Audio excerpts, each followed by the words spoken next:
You are about to watch a Top Hat production. Please subscribe and click on notifications. Enjoy the show.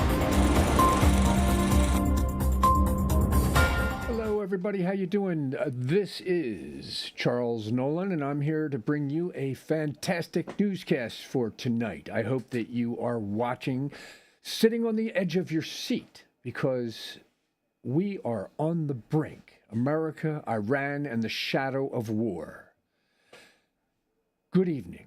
Tonight's extended special report examines the escalating tensions between the United States and the Islamic Republic of Iran, the leadership decisions shaping this confrontation, and the human reality faced by millions of Iranian citizens living under economic strain, political repression, and uncertainty about the future. Iran's ultimate authority rests with Supreme Leader Ali Khamenei, who controls the armed forces, judiciary, and state security apparatus. While Iran elects a president and parliament, major strategic decisions, including nuclear policy, protest response, and relations with the United States, are made by the Supreme Leader and the senior clerical leadership. Opposite Tehran stands U.S. President Donald Trump, whose administration has maintained intense economic sanctions and military deterrence in the region. The White House says the goal is to prevent Iran from obtaining nuclear weapons and to curb its influence across the Middle East. Iranian leaders call the pressure campaign economic warfare.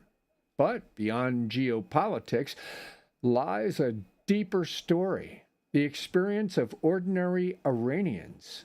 Years of sanctions have weakened the economy, driven inflation, and reduced access to imported medicine and goods. Many families struggle to afford basic necessities. Young people face unemployment and limited prospects, fueling frustration that has periodically erupted into protests. Large demonstrations in recent years have been sparked by economic hardship, political repression, and demands for greater personal freedoms. Women, students, labor groups, and ethnic minorities have all taken part. Protesters have called for accountability, social reforms, and an end to strict enforcement of social codes. Security forces have responded with mass arrests, internet shutdowns, and heavy policing. Human rights organizations report that many demonstrators have been detained, and some have faced harsh sentences. Iranian authorities argue they are protecting national stability against what they describe as foreign-backed unrest. Despite the crackdown, smaller protests and acts of civil resistance continue to appear in different cities. The level of visible unrest rises and falls, but underlying dissatisfaction remains widespread, particularly among younger generations, connected through social media and satellite broadcasting. International concern about Iran often focuses on its nuclear program. Tehran insists its nuclear activities are peaceful. The United States and several allies fear the program could produce nuclear weapons. Oversight by the International Atomic Energy Agency has revealed both cooperation and disputes over access to facilities. Diplomatic efforts frequently move through the United Nations, where resolutions call for transparency and limits on enrichment. Yet divisions among global powers have made enforcement inconsistent, leaving negotiations fragile. Meanwhile, regional tensions remain high. Iran supports allied arms groups across the Middle East, a strategy designed to project influence without direct confrontation. The powerful Islamic Revolutionary Guard Corps oversees many of these operations, as well as internal security responsibilities. U.S. officials say these networks threaten American forces and allies. Iran argues they provide strategic defense against hostile neighbors. Flashpoints include shipping routes through the Strait of Hormuz, where confrontations at sea have periodically raised fears of wider conflict. Back inside Iran, citizens face the consequences of isolation. Currency fluctuations and shortages have forced many businesses to close. Educated professionals often seek opportunities abroad, contributing to a brain drain that weakens long-term economic prospects. Women have been at the forefront of social protests, challenging restrictions on dress codes and public behavior. Students have organized demonstrations demanding academic freedom and economic reform. Workers have staged strikes over unpaid wages and unsafe conditions. Authorities maintain tight control through surveillance and policing, yet dissent continues in quieter forms: graffiti, online campaigns, and cultural expression. Many Iranians say they want change but fear the consequences of open defiance. What actions are being taken against the United States? Iran has relied on asymmetric tactics, cyber operations, regional proxies, and strategic pressure points, rather than direct warfare. Officials in Washington say these actions target U.S.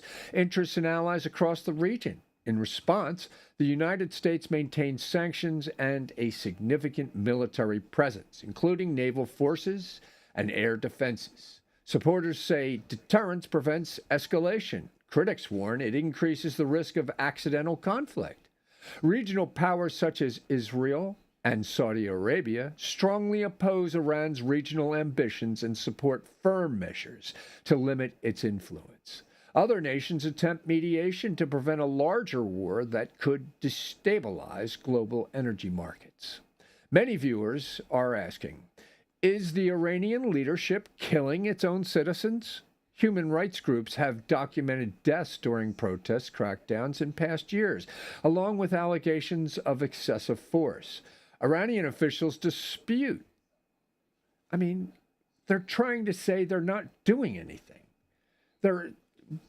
During protest crackdowns in past years, along with allegations of excessive force, Iranian officials dispute some of these claims, saying security forces respond only when demonstrations become violent. Independent verification is often difficult due to restricted media access. Families of detainees continue to seek information about pressure on Tehran. Inside the country, fear of arrests keeps many critics silent, though underground networks persist. Despite repression, the Iranian population is not monolithic. Some citizens support the government, particularly in rural areas, or among those who value stability and national independence. Others favor reform or systemic change. This diversity of views complicates predictions about Iran's internal future. What is President Trump waiting for? Analysis suggests several factors shaping U.S. decision-making. First is intelligence, confirming the status of Iran's nuclear program and military activities. Second is alliance coordination, consulting partners before taking major action.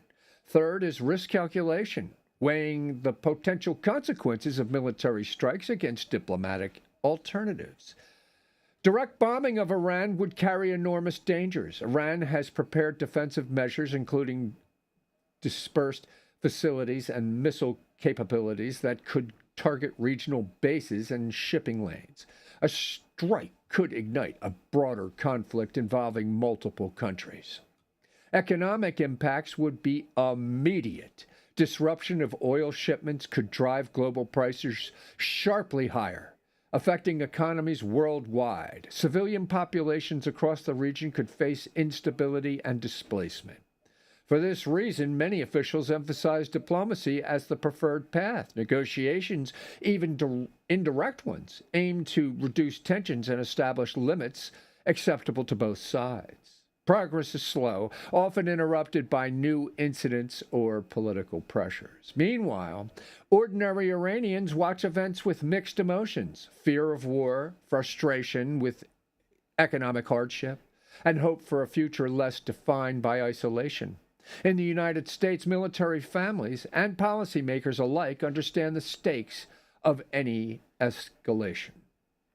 As we close this special report, the central question remains unresolved. Will confrontation give way to compromise, or will the cycle of pressure and resistance intensify? Inside Iran, citizens continue navigating daily life under sanctions, political control, and uncertainty. Some still protest quietly and symbolically. Others focus on survival, caring for families, and preserving cultural identity in difficult circumstances. Leadership in Tehran insists it will defend national sovereignty. Leaders in Washington insist they will protect American interests and allies.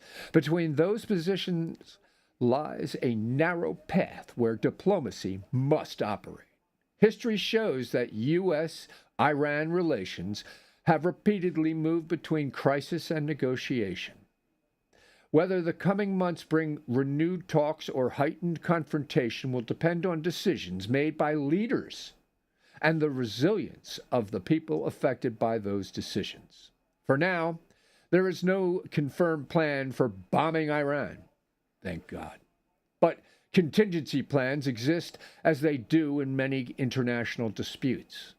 The hope expressed by diplomats worldwide is that such plans never move from paper to reality. The world continues to watch closely, aware that the consequences of miscalculation would reach far beyond any single nation. Thank you for joining us for this in-depth 20-minute report. We will continue to monitor developments and bring you updates as they unfold. God bless and have a good night.